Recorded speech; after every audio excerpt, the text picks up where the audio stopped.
Assalamualaikum warahmatullahi wabarakatuh. Perkenalkan, nama saya Galang Muhammad Tatar. Saya dari kelas 2A1 dengan NIM 22103 02070. Baik, pada video kali ini saya akan menampilkan video tentang orientasi pada karyawan baru yang meliputi tentang pengenalan pada job desk masing-masing, lalu pengenalan pada manajernya dari departemennya masing-masing, dan yang terakhir yaitu pengenalan di area lingkup kerjanya masing-masing. Berikut adalah videonya. Selamat pagi semuanya. Selamat pagi, Pak. Maaf saya telat, habis dari ruang meeting ya. Ya, nama Bapak. Oke, baik. Gimana perjalanannya? Lancar? Macet, Pak. Oke, baik. Sebelumnya perkenalkan, nama saya Galang Muhammad Tatar. Saya HRD di Hotel Le Méridien Jakarta. Baik, sebelumnya boleh diperkenalkan dulu namanya masing-masing. Saya Muhammad Tafin Rizky, Pak. Saya Hafiz Rizky, Pak. Saya Elis Andi Cahyani. Saya Indi Warma. Oke, menurut form yang saya baca, Davi nama Hafiz ini di bagian bangkit, bener? Betul, Pak. Elis sama Indi di bagian housekeeping, benar? Iya, Pak. Oke, baik. Nanti untuk informasi selanjutnya terkait mungkin shift atau seragam atau SOP yang lainnya mungkin bisa dijelaskan sama manajer kalian masing-masing. Baik, untuk selanjutnya mari ikut saya ke ruang manajer untuk berkenalan sama manajer kalian masing-masing dan dengan staf yang lainnya. Baik.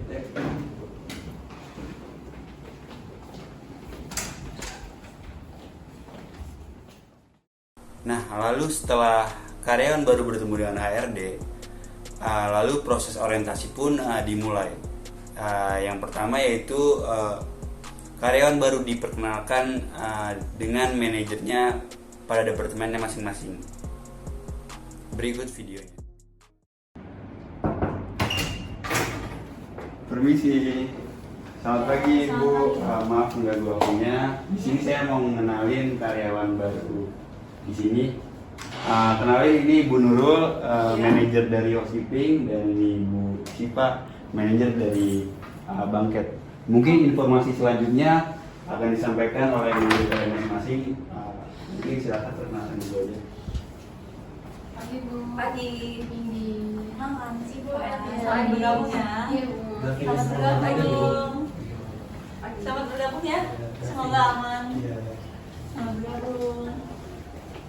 Baik, terima kasih Bu Nurul, Bu Sipa. Ya, sama-sama. Selamat bergabung buat semuanya. Semangat ya untuk kerjanya nanti. Selamat pagi, Bu. Ya. Selamat pagi, Bu. Bu. Setelah karyawan baru bertemu dengan manajer pada departemennya masing-masing, lalu karyawan baru diajak menuju ke tempat area lingkup tempatnya bekerja. Berikut adalah videonya.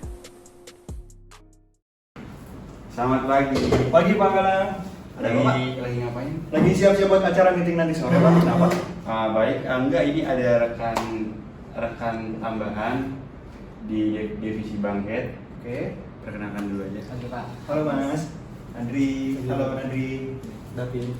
Nah, ini senior kalian. Nanti mungkin kalian bisa tanya-tanya aja selebihnya.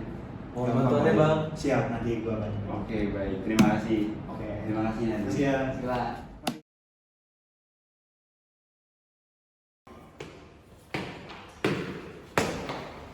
Baik, selamat pagi Davin. Pagi, Pak Galang.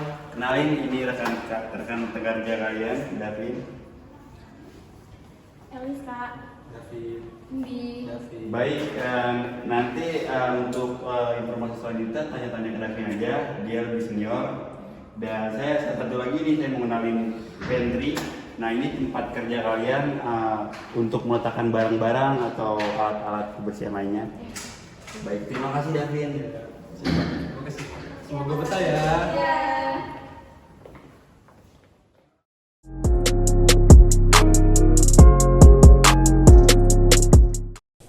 Selanjutnya saya akan menjelaskan teori Abraham Maslow. Pada teori ini, Abraham Maslow beranggapan bahwa kebutuhan menjadi alasan terbentuknya motivasi pada diri seorang individu untuk melakukan semua kegiatan yang sekiranya dapat menopang individu tersebut dalam usaha memenuhi kebutuhan mereka. Teori tersebut dikenal sebagai teori hierarki kebutuhan Maslow atau disebut teori Maslow.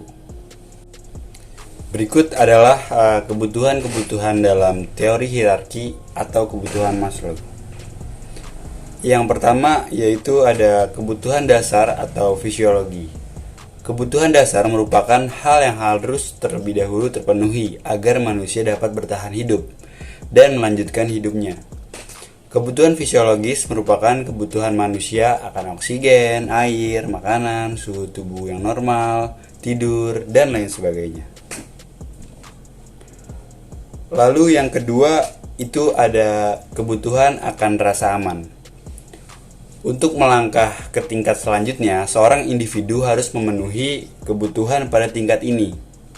Maslow menjelaskan bahwa kebutuhan akan rasa aman ini meliputi rasa aman secara fisik maupun secara emosional.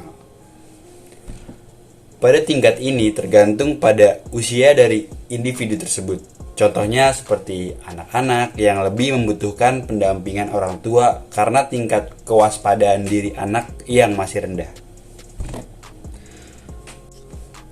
Lalu yang ketiga itu ada kebutuhan sosial atau rasa cinta, kasih sayang, atau serta hak kepemilikan.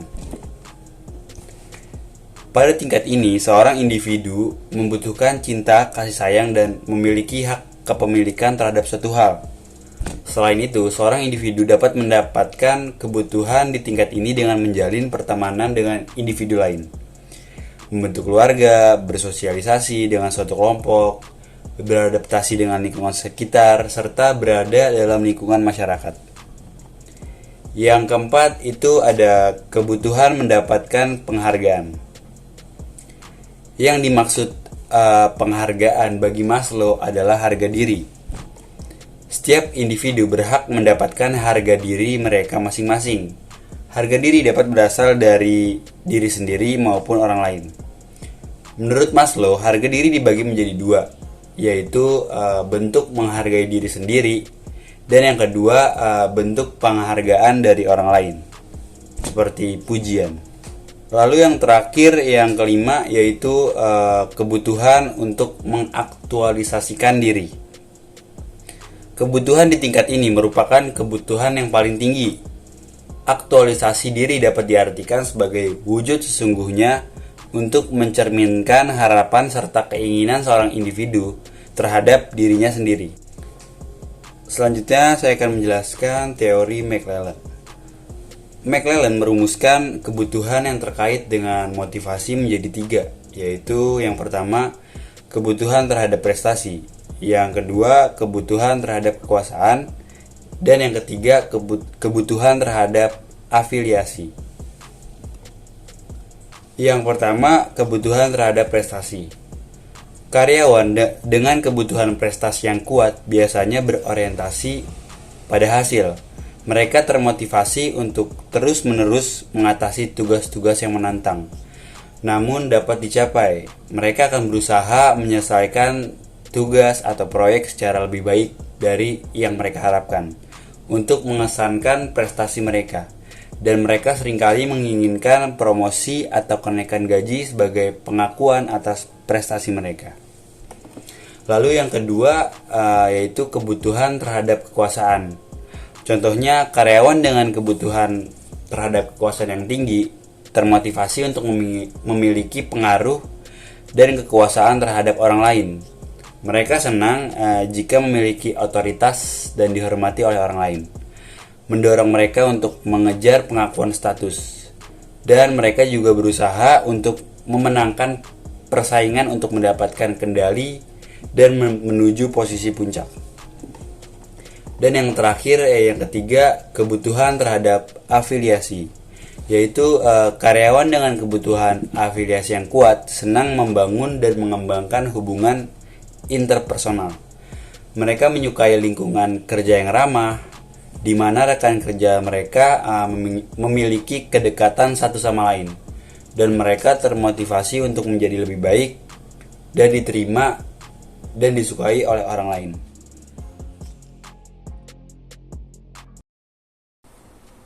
Mungkin hanya itu yang dapat saya sampaikan. Kurang lebihnya saya mohon maaf. Wabillahi taufiq wal hidayah. Wassalamualaikum warahmatullahi wabarakatuh.